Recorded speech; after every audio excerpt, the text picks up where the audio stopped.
A sobrecarga materna por si só já deixa as mulheres muitas vezes atribuladas, sem dar muitas vezes conta de fazer tudo. Imagine esta sobrecarga quando você tem uma criança com alguma especialidade. Eu me confundi aqui nos nomes, me perdoem. Quando você tem uma criança atípica. Isso é muito mais desafiador. Então, hoje é sobre isso que nós vamos falar. Eu sou Cleide Hoffmann, sou mentora e terapeuta. E juntas nós sempre trazemos algo maravilhoso para aliviar, trazer algo para perceber que muitas vezes você não está sozinha em diversos sentidos na vida. E como a Ivete trouxe, quando nós temos uma criança especial, uma criança atípica, todas são especiais, mas tem aquelas que têm que precisam mais de nós. E hoje nós vamos falar juntamente aqui, eu, a Ivete, Vozes Maternas do nosso podcast, da nossa família para a sua família. Nós temos uma convidada maravilhosa que é a Ana Casaré. Isso mesmo, seja muito bem-vinda. Eu posso falar que eu já conheço a Ana faz um tempo, ela já foi minha parceira no Clube Kids quando eu ainda tinha o aluguel de brinquedos, hoje eu não tenho mais, e a gente convidou ela para falar hoje um pouquinho sobre onanismo, especificamente. Então, para quem não sabe, a Ana tem um menino de 4 anos, é isso? Depois você me corrige, o Cauê, que tem nanismo. Isso. Então, primeiro se apresente, depois já vamos trazer um pouquinho esse tema que é tão importante e que a gente quer falar um pouquinho como isso também sobrecarrega mais ainda a maternidade. Exatamente. Bom, oi, tudo bem? Eu sou a Ana Casaré, eu sou influenciadora digital e social media e estou aqui para conversar sobre os meus desafios, as minhas vivências e tirar todas as dúvidas que vocês quiserem sobre o nanismo, que é um assunto desconhecido, muito desconhecido. E deve ter muito preconceito também ainda, sim, né? Sim. Eu acho que esse preconceito, nós podemos levar que ele não é só em cima do nanismo. O preconceito hoje, infelizmente, ainda está em tudo que é diferente. Exatamente. Em tudo que sai do tradicional. E eu acredito que a falta do conhecimento, porque se você não conhece uma coisa, automaticamente você acaba errando sem querer. E o mais incrível, quando você traz essa questão da falta de conhecimento, é que nós estamos na era em que você tem acesso a tudo na palma da tua mão. Exatamente. E mesmo assim, as pessoas parece que não conseguem ver, não conseguem, não buscam. Mas eu acho que é muita informação. Também. E quando você não vivencia de perto, você não vai procurar. Vou procurar sobre nanismo. Quem que procura sobre nanismo? Quem que procura? Tá passando? Ninguém. Uhum. Lamentavelmente, as lembranças que eu tenho do nanismo era quando eu ia no circo. E eu via a pessoa, anã, no circo. Era essa a minha lembrança. Depois de ser mãe, que eu aprendi a forma correta, que se fala que não é anão, que não é anã, é pessoa com nanismo. Mas até eu parir o Cauê, que foi quando eu descobri o diagnóstico, para mim era um anão. Eu via na rua, eu via no circo, eu via no entretenimento. Talvez achava até engraçado, né? Com certeza, porque com certeza. É o senso comum. Exatamente. Né? E ninguém olha uma pessoa com nanismo, já vamos corrigir e colocar a palavra correta, né? Ninguém olha uma pessoa com nanismo que pensa que tem desafios. Acha que é só baixa estatura. E eu posso dizer, talvez por experiência própria, quando eu ouvi você falar, que eu vi você dando picadas e tudo no Cauê, eu assim, meu Deus, o porquê? Pra quê, né? O pra quê? Não é só uma criança que não cresce? Não. E aí você, teoricamente, vamos dizer assim, adaptaria as coisas para a altura. E só isso. E tudo certo. Foi isso que eu acreditei. Quando eu estava na maternidade, eu estava com o Cauê do lado, veio a médica e me disse, eu vou levar o Cauê para fazer o teste, né? Uma radiografia para conferir. Aí eu falei, doutora, o que o Cauê tem? que eu não estou entendendo. E aí ela me disse acondroplasia. Aí eu, acondro quê? E peguei o celular. Porque eu não tinha entendido nem a palavra. Aí botei acondroplasia e apareceram as pessoas com nanismo e tal. Aí eu, na minha falta de conhecimento, e como nutricionista, eu falei, é só baixa estatura, é só fazer uma boa alimentação na vida toda que está tudo certo. Mas mal sabia eu que era só o começo de uma longa caminhada, de muitos desafios, mas muitas conquistas também. Então, não é só baixa estatura, são muitas doenças associadas por causa da baixa estatura. E uma delas é a hidrocefalia, que o Cauê, além de ter a acondroplasia, ele tem a hidrocefalia por causa do nanismo. Se ele não tivesse nanismo, não teria hidrocefalia. E aí, por isso, né, eu, como te acompanho já há algum tempo, ele teve que fazer várias cirurgias por causa da hidrocefalia. Isso, ele tem uma válvula que ela é aplicada aqui, tem uma mangueirinha que passa tudo por aqui e finaliza aqui. Isso por dentro? Por dentro. Não, tanto ela que não é perceptível. Dá pra ver aqui, não, mas não é externa. Ela não, é interna. É interna. E isso faz com que o líquido seja drenado de forma com o aparelho, né? Porque sozinho, como é nosso, o dreno não acontece, porque ele tem uma compressão aqui na medula que não permite que o líquido drene de forma normal. Então, daí ele tem que botar essa válvula para começar a drenar. E aí foi preciso fazer quatro cirurgias. Porque pode entupir, pode dar bactéria, pode dar problema, pode deixar de funcionar.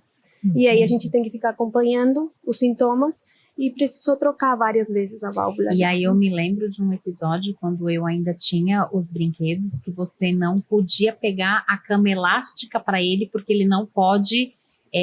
ele não pode ter movimentos de impacto, é isso? Isso mesmo. Isso é por causa da hidrocefalia. Isso mesmo. A gente toma os cuidados, né? Mas hoje ele está numa fase que a gente permite ele brincar. Porque se a gente proíbe, ele mais vai querer fazer e mais vai fazer. Então a gente deixa, na medida do possível a gente cuida. Mas sempre monitorando, sim, né? Cambalhota é muito perigoso para eles. Aquela brincadeira de cavalinho quando são bebecinho, que normalmente os pais adoram fazer, não pode também, por causa do chicote. Assim, no caso, não pode nada que mexa, balance muito forte o cérebro. Até porque a cabeça deles é maior, né? Em proporção ao corpo.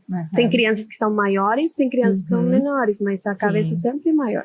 E no caso, assim, como que é a rotina de vocês dentro de casa, que eu sei que você tem outra filha também, não sei a idade direito dela, né? Como que é essa rotina? O que vocês precisaram adaptar para ter um convívio, né? Apesar do choque de realidade que vem, como que vocês se adaptaram ou ainda não conseguiram essa adaptação?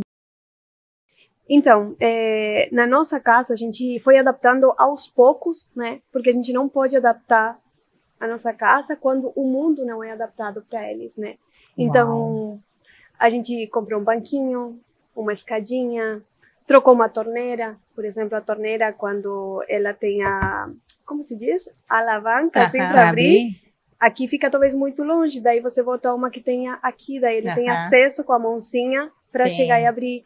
Então, a gente não pode adaptar o mundo na nossa casa para eles depois se sentirem mal na rua. Até porque, exatamente o que você falou, porque depois lá fora ele vai ter que conviver com um mundo que é feito para pessoas, digamos assim, com estatura normal. Eu não queria nem usar essa palavra, entendeu? Mas o que é o padrão. Exatamente. Então, e aí eu queria aproveitar e te fazer uma pergunta, assim, ó.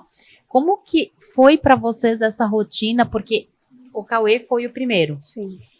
Então, vocês não tiveram essa experiência anterior de como seria uma criança sem nanismo? Não, estamos sentindo isso agora. Mas tu acha que foi mais fácil vocês terem essa adaptação sendo o Cauê primeiro? Porque por mais que você tivesse um comparativo com todas as outras crianças da família, o que você conhecia... Quando você passou a viver dentro de casa, você já viveu o nanismo, já viveu ele vindo. Tu acha que talvez tenha sido mais fácil essa primeira adaptação para você não te comparar com a Ana? Eu acho que sim, eu acho que foi muito mais fácil. Não, com a Clara, né? Com a Clara. Você que é Ana, não, já confundi, viu? Não, eu acredito que foi mais fácil porque eu não tinha ponto de comparação. Você não tinha referência da tua vida, dentro da tua família, exatamente. né? Eu praticamente não tinha contato com crianças, com bebês. Então, para mim, foi a maternidade do Cauê, e aí fui aprendendo e foi a vida. Hoje, com a Clara, eu até me questiono, será que eu estou sendo suficiente para ela? Porque ela não demanda o que o Cauê demandava. O Cauê demandava terapia todos os dias, fazer fisioterapia e exercício todos os dias. Com a Clarinha, eu tenho uma maternidade leve. Com ele, eu tinha que ficar correndo de médico em médico, de médico em médico. E hoje, me comparando, até eu tratei na terapia, eu falei para minha psicóloga, parece que eu não estou sendo suficiente com ela, mas ela me falou, você está descansando nessa maternidade. Você na outra precisou ser forte, precisou correr atrás, precisou ir nos médicos, precisou aprender, precisou se frustrar, cair, levantar, chorar, fazer cirurgia. A Cauê fez a primeira cirurgia com 8 meses. Nossa. Então, hoje eu estou descansando na minha segunda maternidade, coisa que eu me sentia até insegura. Tipo, será que eu estou sendo suficiente? Mas eu estou sendo a mãe que a Clara precisa. E eu fui a mãe para o Cauê que ele precisava e que ele precisa. Que lindo isso, quando você tem essa consciência, né? Quando você consegue trazer isso e não te trazer uma culpa. É libertador, mas com ajuda, né? Sim. Eu acho que é a chave, né, Ana? É a chave que quando a gente consegue olhar, eu tenho algo que é novo na minha vida. Eu não sei lidar com isso sozinho. Sim. E ir buscar ajuda. Exatamente. Eu acho que é o segredo da humildade para termos esse lado mais tranquilo. Exatamente. Eu consigo te compreender muito, que eu passei um desafio com a minha filha, não foi sobre isso, mas foi algo que nem eu também sabia que existia e que me fez virar muitas chaves. E só se tornou leve quando eu entreguei realmente a Deus. Exatamente. Na sexta-feira, não sei, acho que foi sexta, que eu vi os seus stories, que você falando sobre Deus na sua vida, aquilo me tocou muito forte, sabe? Foi algo que me trouxe a lembranças, me trouxe percepções de quão nós temos um Deus maravilhoso. E muitas vezes nós não usamos ele. Eu acho que eu posso usar essa palavra de usar Deus. Sim. Usar a força dele para enfrentar os nossos desafios. Exatamente. Então, eu digo assim, esse podcast, ele é mais relacionado ao nanismo. Mas se nós olharmos realmente para todas as mães que passam por desafios, por todas as mães que têm algo atípico dentro de casa, primeiro de tudo, gente, eu aconselho assim, de todo o meu coração, com muita força, coloque Deus na sua vida. Segundo, vá buscar ajuda externa. Exatamente. Porque enquanto nós estamos ali vivendo aquilo tudo, a cabeça da gente não consegue pensar fora da caixa. Se você não se abrir para alguém te dar um direcionamento, te auxiliar, você vai pirar. Seja médico, seja psicólogo, seja terapeuta, seja uma amiga, seja Deus. Com quem você possa realmente contar e possa te auxiliar, né? Exatamente. Porque, de maneira geral, a gente já vê a maternidade muito romantizada. Nossa, que lindo ser mãe, que lindo. Quando nasce um filho que não tem nenhuma atipicidade, vamos dizer, como no caso do Cauê, como a Clara depois nasceu sem ter nanismo ou outra situação, o que mais se vê é falar para a mãe quando ela está no auge do cansaço, quando ela está no auge ali do puerpério, os hormônios oscilando, ela quase pirando, despirocando. Mas o teu filho, tua filha tem saúde, sabe? E se não tiver?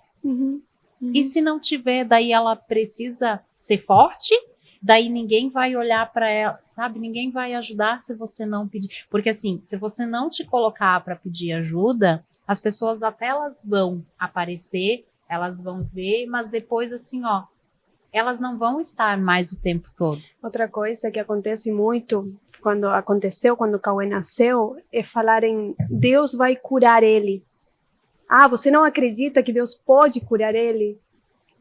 Eu nunca pedi a cura para Deus, nunca. Eu entendi que Deus me deu uma missão com ele, que o Cauê tem uma missão nesse mundo, e as pessoas que estão perto de mim me ensinaram isso hoje. Mas eu, no meu desconhecimento, eu nunca pedi a cura para Deus. Nunca questionei ele por que comigo. E é uma coisa que a gente escuta muito das mães que recebem um filho com deficiência, né? Por que comigo? Eu nunca me questionei isso. Nunca. Eu só aceitei e fui em busca do conhecimento e do que ele precisava. E hoje eu entendo que Deus me deu uma missão, assim como o Cauê tem a missão dele nesse mundo. Então não é que eu não acredito que Deus não possa curá-lo, mas eu não quero isso. Não quero, não peço porque isso. ele é a criança que ele é desse jeito. Exatamente. E ele é essa criança que ele tem que ser. Exatamente. Né? Eu gosto sempre de trazer que todos os desafios que nós passamos, ele tem uma missão. E cabe a nós olharmos para esse desafio como lamentação, frustração, indignação, ou olhar para ele e perguntar, o que você vai me ensinar? O que eu vou aprender contigo? Uma oportunidade, né? Ou no que você vai me transformar? Isso em todos os desafios que nós passamos. Porque quando você olha para um desafio e se vitimiza, ai, por quê? Como você trouxe, meu Deus, sabe? Mas tem a oportunidade. Tem um lado do crescimento. Com certeza. Eu vejo quem nós éramos, né, antes de ser pais, e quem somos hoje depois de ser pais, e com esse plus, né, porque não é só ser pais. Ser pais, claro, te amadurece, te muda, mas quando vem uma coisa diferente do que a gente imagina, nível máximo, assim. É nível hard, né? Uma pergunta aqui é, como que você reagiu quando recebeu essa notícia? Como foi isso dentro de você, do seu esposo? Vou ser bem sincera, tá? Eu teve um trabalho de parto muito longo, muito dolorido. Acabamos fazendo cesárea. Quando o Alexandre levou para fazer as medições, a enfermeira já tinha conhecimento sobre o nanismo. E aí ela falou para o Alexandre que ele tinha a perna um pouquinho mais curta e o braço um pouquinho mais curto. Mas isso nada apareceu no teu pré-natal? Não. Meu pré-natal foi horrível. Foi muito precário. Era pandemia, foi pelo SUS. Foi outro trauma que eu depois consegui superar, né? Mas aí quando ele foi na maca, assim, eu tinha acabado de parir e tal, ele me disse, amor, o Cauê tem uma perna mais curta e um braço mais curto. Meu Deus. E na minha cabeça passou, meu filho vai ser tudo torto. Foi isso que passou. Aonde que vai passar na nossa cabeça que teu filho tem nanismo? Não, e no nem momento, conhece. E no momento que você estava, né? No fragilizada, trabalho de parto. Meu Deus, na maca ali. Não consegue nem raciocinar mais. Não, mas nem raciocinando, eu acho que na tua cabeça passaria que é uma pessoa com nanismo. Acho que nem raciocinando. Aí foi por isso que quando a médica foi para levar ele para fazer o raio-x, que eu perguntei o que meu filho tem, né? Isso foi meu lado. O do Alexandre já foi um pouco pior, porque eu, aceitei e fui entendendo, não teve tristeza no momento, mas sim teve uma recusa, porque eu só queria que ele dormisse, não queria que ele acordasse. Eu senti essa recusa nas primeiras 24 horas. Eu só queria que ele durma. Dorme, meu filho, só isso. E o Alexandre, ele estava comigo no quarto, era pandemia, eles não podiam ficar, né? Então eu ia ficar sozinha com ele. Eu fiquei também quando a Emanuele nasceu. O meu esposo ficou até o parto. E depois era 1h e saía. Só me levou pro quarto e aí ele teve que sair. Aí foi só me ver no dia seguinte, quando eu já fui ter alta. Você teve parto normal? Não, tive cesárea também. Eu fiquei de quarta-feira até sexta. E daí para o meu marido foi assim, eles foram bem frios, né? A médica falou assim, pai, agora você tem que sair, o teu filho tem deficiência, pode ir embora. Meu Deus. O Alexandre não sabia o que era essa deficiência. Não sabia o que estava acontecendo. Eu vi um homem íntegro entrando comigo na maternidade, íntegro, forte, comemorando e filmando. A gente estava filmando todo o processo, as 1000 vezes que fomos na maternidade. E aí depois ficou assim, em silêncio. E ele saiu, o meu sentimento que eu tenho dele, sabe aqueles, como se chama esses tijolinhos que a gente vai montando? Legos? Os Legos. Ele saiu tudo desmontado. Virou as costas, foi embora, não deu nem tchau. Eu só olhei assim, respeitei, a gente ficou até umas 24 horas sem se falar. Porque eu sabia que ele precisava muito mais do que eu desse tempo. Ele chegou em casa, bebeu um monte. Chegou em casa, bebeu um monte, bebeu, chorou. Ele sim se questionou por quê, muitas vezes. E na sexta-feira, quando foi buscar a gente, que começou a relação dele com o Cauê, porque ele não estava com ele perto. Sim. Eu acabei criando a minha conexão ali na maternidade, mas o Alexandre começou na sexta-feira. E aí foi tudo melhorando, aceitou. É um processo, né? Porque a gente acha que aceita, mas aí depois em alguns comentários a gente vê que ainda a aceitação não está totalmente, mas é um processo, né? Eu queria aproveitar e te perguntar assim, além, por exemplo, de todos os processos, vocês fizeram várias cirurgias, né, com ele já e tal, o que hoje ele está com 4 anos, o que hoje ele ainda está fazendo para poder trazer uma melhora de qualidade de vida, principalmente, porque a gente, né, como você falou, ele vai viver com o nanismo, ele vai ser uma criança com uma estatura menor, vai ser um adulto com uma estatura, mas o que isso implica e o que ele está fazendo para que possa pelo menos manter uma qualidade de vida? Hoje o que ele está fazendo é fono, acompanhamento com fono, simplesmente, toda semana, e os acompanhamentos de rotina, com endocrinologista, geneticista. Sim, mas de rotina diferentes do que uma criança que não tem nanismo, por exemplo. Então, porque com a minha filha, hoje ela vai fazer 4, então hoje ela é pediatra a cada 6 meses e o resto, entendeu? Então, de maneira geral, tu só vai vendo, isso. Não tem... Ele tem a fono toda semana e realmente os especialistas que agora, nesse momento, está sendo a cada 6 meses, mais ou menos. São vários, mas é a cada 6 meses. No início, nos primeiros 2 anos, sim. Já é a cada 3 meses, já são mais médicos, fazia fisioterapia, fono. Ele nunca precisou de fazer TO, porque eu fazia muito em casa, os estímulos com terapia ocupacional. É para trabalhar os movimentos finos, sabe? Mas eu sempre estimulei muito em casa, então não precisou. Depois que ele começou a andar, aí ele foi liberado da fisioterapia e, graças a Deus, não precisou mais. Mas a princípio é isso. Ana, uma pergunta, tá? Se você souber ok, se não, também ok. Nós estamos aqui gravando, é algo bem natural, né? Se um dia a vida dele, quando ele chegar numa estatura, né, porque tem o desenvolvimento do crescimento, de tudo, isso fica normal para ele, uma vida normal, se você sabe, não sabe.